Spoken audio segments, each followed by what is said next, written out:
Hi I'm సద్య. ఇవాళ మనం instrument performance గురించి మాట్లాడుకుందాం. అందులో వాటి యొక్క క్యారెక్టరిస్టిక్స్ స్టాటిక్ అండ్ డైనమిక్. ఓకేనా? సో స్టాటిక్ లో వచ్చేసి మనం పర్టికులర్ పారామీటర్స్ గురించి చూస్తాం. They are accuracy, precision, sensitivity, linearity, resolution. Okay, so accuracy అంటే మనకు వచ్చిన వాల్యూ ట్రూ వాల్యూకి నియర్గా ఉందా లేదా అనేది చెక్ చేసుకుంటాం. ఓకే, సో ప్రిసిషన్ అంటే మనం అవుట్పుట్ని మల్టిపుల్ టైమ్స్ చెక్ చేస్తాం.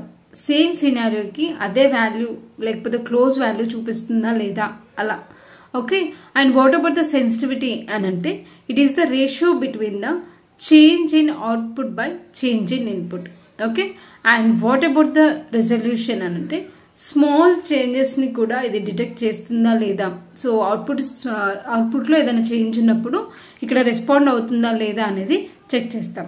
And what about the linearity అని అంటే సో అవుట్పుట్ అండ్ ఇన్పుట్ అనేవి లీనియారిటీని మెయింటైన్ చేస్తున్నాయా లేదా. So either it is increase or decrease.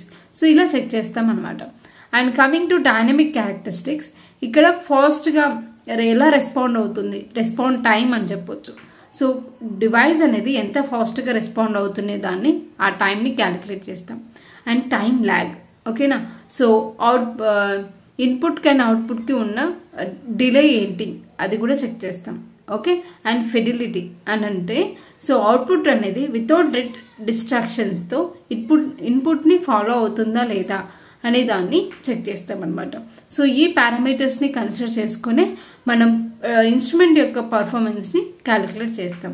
Okay, so this is how performance measurements are happen. Okay, will see in next video.